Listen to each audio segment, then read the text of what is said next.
Proper exposure, इस तरीके से आप करेंगे, प्रॉपर एक्सपोजर जो है ना that is very very important. आपका मुआयना करना चाहती हूँ तो सारा मेरा नाम है, कर लो। पेट का मुआयना करना, आपकी थोड़ा सा तमीज़ को करनी पड़ेगी शुरू से ही। जब आप एक्सपोजर कराएं जेंटली, आप इस तरीके से अगर अपने मरीज की दूसरा हाथ भी पकड़ें, उसकी स्लीव। अच्छा, इसका फ़ायदा क्या होगा कि आपके हाथ भी अब आपको विजिबल है, बाजू है सीधे दरमियान में, ठीक है। बस ज़्यादा तकलीफ नहीं आपको। निप्पल से ऊपर, अव्वल तो शर्ट आप टेक ऑफ करा दें, लेकिन अगर निप्पल से ऊपर आपने करवा दिया तो अभी चेस्ट के ऊपर भी आपको जो भी रेलिवेंट एग्जामिनेशन में हमने चेस्ट को देखना है वो अभी आपको दिखाई दे जाएगी। तो सबसे इंपॉर्टेंट इंस्पेक्शन से पहले जो मैं भूल गई चीज़ वो ये कि प्रॉपर एक्सपोजर। जब इस तरह से हाथ आपके पड़े हुए हैं, ठीक है, तो आपको देखो पता चल रहा है तो पामर चीमा अगर है, लूजिंग हुई भी है, नीडल मार्क्स, टैटू मार्क्स, ये सारा आपने एक ओवरव्यू देखना है। तो मैं जो देख रही हूँ उस वजह के अंदर कि जो पेशेंट है मेरा, he has got IV line on his right hand, losing है इसके दोनों साइड पे, कैथेटर इसके डला हुआ है, पेशेंट डिस्निक है, पैटर्न ऑफ रेस्पिरेशन जो है वो इसका एब्डोमिनल थोरैसिक है, और इसके अलावा मुझे बहुत सी ब्रूजिंग नज़र आ रही है पेट के ऊपर भी नजर आ रही है, यहाँ पे भी मुझे निशान नजर आ रहे हैं इसके चेस्ट में, ठीक है। ये मजीद क्लियर हो जाएंगे अगर मैं फुट एंड पे जाऊँगी, ठीक है। यहाँ पर अगर आप देखें तो मुझे ज़्यादा क्लियर एब्डोमेन प्रोट्रूबरेंट लगता है। अब मैं अगर इसकी इंस्पेक्शन करूँ तो मुझे ये पता चल रहा है कि रेस्पिरेटरी रेट इसका काफ़ी ज़्यादा है, तो मेरे ख्याल है 30 के करीब है। एब्डोमिनल थोरैसिक रेस्पिरेशन है, एब्डोमेन इज प्रोट्रूबरेंट, ठीक है, ऑल्दो इम्ब्लिकस इज सेंट्रल, ठीक है, it's not everted, it's of normal shape, ठीक है। There are no visible veins, pulsation, pigmentation, peristalsis, striae, star marks, hernial orifices are normal. Hernial orifices के लिए मैं patient को ये कहती हूँ कि कफ कर, ठीक है, और साथ में इसको ऐसे करके देख लें और ऐसे करके ठीक है, मैं नहीं इसको कर रही हूँ, कोई embarrassment. So this is your inspection. ये इसमें जनरल इंस्पेक्शन में आपको इतनी चीज़ें मिलेंगी।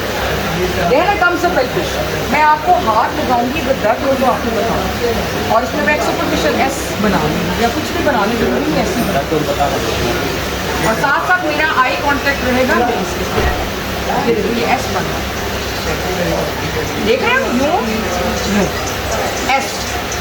तो I did not feel any tenderness, guarding और रिजिडिटी, ठीक है। फिर आ जाती है आपकी डीप पेल्पेशन। डीप पेल्पेशन के लिए मैं कहूँगी कि टांगे जरा इकट्ठी कर लें, वो भी इकट्ठी कर लें, और उसके बाद जो है मैं अपना हाथ जो है कोशिश ये करूँगी कि एल्बो पर बेंड ना हो, ऐसे लंबा सांस लीजिए, लंबा सांस लीजिए, और थोड़ी देर आपने रखना है, अपने हाथ को रखना है, फील कि यहाँ पर आपको बॉर्डर महसूस होता है कि नहीं, कोई चीज़ आके हिट करती है कि नहीं, इधर आपने महसूस करें, ठीक है। थोड़ा सा फील करें, साथ मरीज़ को देखें और खुद थोड़ा सा फील करने की कोशिश करें, रिचुअल ना पूरा करें कि बस मैंने ये करना है, ऐसा वाकई फील करें, अच्छा पूरा महसूस। जब आप ये महसूस करने के लिए थोड़ा आपको टाइम लेना पड़ेगा, ठीक है, फिर आप आगे चलें, साथ उसको भी देखते हैं, साथ आप ये भी देखें कि बॉर्डर महसूस हो।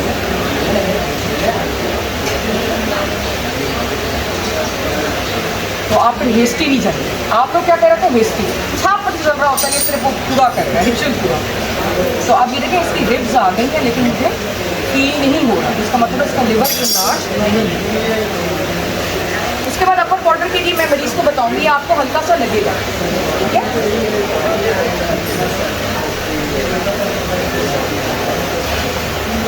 इधर इम्पेयर्ड है, तो आप ये देखें ये कौन सी स्पेस है, ये मैनिफेस्ट स्टेम आए हैं, इसके साथ जो स्पेस होती है वो होती है सेकंड, थर्ड, ठीक है, ये तकरीबन कोई फोर्थ है, तो इसका बॉर्डर नॉर्मल है, कोई ऐसा नहीं है कि वो, और फिर अगर मेरे पास इंचेस टेप होगी तो मैं इसको ना, फिर मैं आ जाऊँगी स्प्लीन की। स्प्लीन को तरीका यही होता है कि आप इधर से मेजर करना शुरू करते हैं, तो स्प्लीन में ग्रो करना होता है इस वक्त towards right.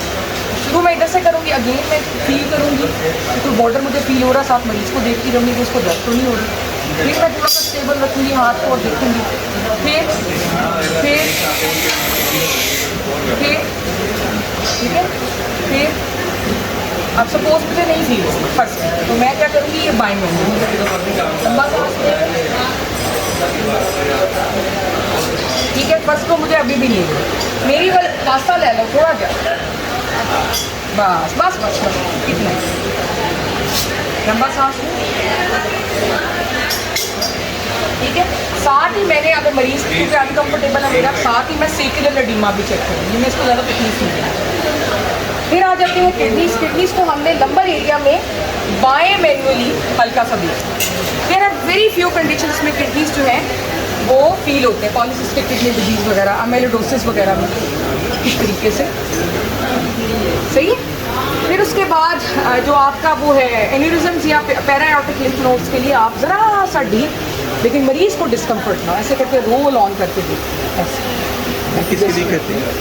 पैराऑर्टिक lymph nodes and एन्यूरिज्म्स, सही है। फिर उसके बाद फ्लूइड फिल हम कर लेते हैं, चेक को मिक्स करके आप जरा हाथ रखिए इधर ऐसे, ठीक है। ये फ्लूइड फिल का तरीका नहीं, ठीक है, हटा। फिर शिफ्टिंग डन, उसमें हम क्या करते हैं कि हम ऊपर से आते हैं, ये इसलिए आते हैं कि कहीं ब्लैडर तो नहीं ऊपर आया हुआ, तो ब्लैडर नहीं है इसका, खाली है, तो फिर कैथेटराइज्ड है, तो इसलिए ऊपर आने की ज़रूरत नहीं। सिंपल हम क्या करेंगे,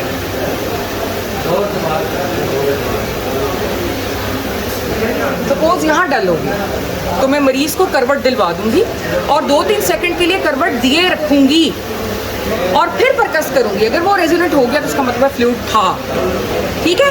इसको मैं नहीं करवा रही क्योंकि पेशेंट मेरा लेटने पर डिस्निक हो रहा है, फ्लूइड ओवरलोड में जा रहा है, तो ये वो रेजोनेंट हो जाएगा, फ्लूइड डिस्ट्रीब्यूट हो जाएगा ना, वो सेंटर में आ जाएगा। जब आप उसको ऐसे करेंगे तो यहाँ पे जो फ्लूइड जिसने के परकशन नोड को डल किया था, जब आप करवट दिलवा देंगे तो वो ग्रेविटी की वजह से इधर आ जाएगा और यहाँ हिस्सा जो है वो रेजोनेंट हो जाएगा फ्लूइड की शिफ्टिंग की वजह से, समझ आ गई। फिर आपकी आ जाती है ऑस्कल्टेशन, ठीक है। ऑस्कल्टेशन में आपने क्या करना है कि आपने यहाँ सुनना है, दिखा दो स्क्रीन, मैम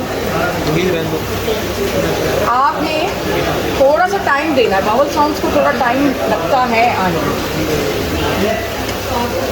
आपने यहाँ सुनना है, फिर उसके बाद आपने लिवर का एरिया, नील का एरिया, ठीक है। और उसके बाद आपका आ जाता है रेलेवेंट एग्जामिनेशन। रेलेवेंट एग्जामिनेशन में मुझे काफ़ी चीज़ें पहले से पता चली नहीं है, लेकिन मैं फिर दोबारा देख रही हूँ। नेल्स को देखूँगी यूँ करके कि क्लबिंग तो नहीं है, टेलर तो नहीं है, कोइलोमीटिया तो नहीं है, दूसरा हाथ का ही नहीं है, ठीक है। कोशिश करें कि उसको अपने साथ कंपेयर कर लें। फिर उसके बाद ये पल्स देखूँ, फिर उसके बाद दोनों हाथ ऐसे करें, ये कोहनियाँ सीधी होनी चाहिए, इसको ऐसे करें और उंगलियाँ फैला लें ऐसे, उधर की भी फैला लें, ठीक है। अगर फ्लैप होगा तो यूँ होगा, ठीक है। इसके बाद जनाब मैंने ये इसको फ्लूइड ओवर और मैं इसको खाना चाह रही हूँ। फिर आपने यहाँ देखा, ब्लड प्रेशर चेक किया, एक्सिलरी हेयर देखे, ठीक है। और ये चेस्ट को आपने साथ ही देख लिया, यहाँ पे कोई स्पाइडर एंजियोमा तो नहीं है। गायनोकोमेसिया के लिए आपने देखा, जेवीटी को देखना है, ऊपर देखिए, नीचे देखें, मुँह खोलें, टूप निकले और फाइनली फिटिंग। आप उठ के बैठ जाएंगे ना, लेटते हुए मसला हो रहा है, बंद कर देंगे।